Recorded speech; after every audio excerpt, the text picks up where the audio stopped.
some people who are adamant about using the King James Bible, they will say that other Bibles leave out verses that the KJV had.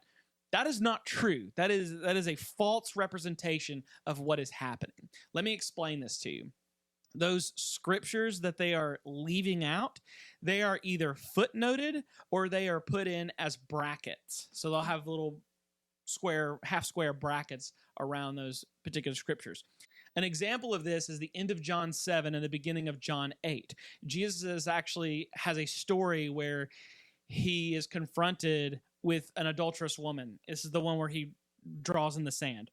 What these newer translations have found is that in the early 20th century, we actually found more Greek and Hebrew manuscripts that were in much better shape and dated further back than anything that the KJV had in 1611.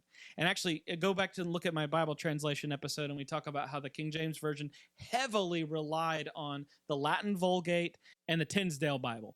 Obviously, they had some Greek manuscripts, but they didn't have near what we have today.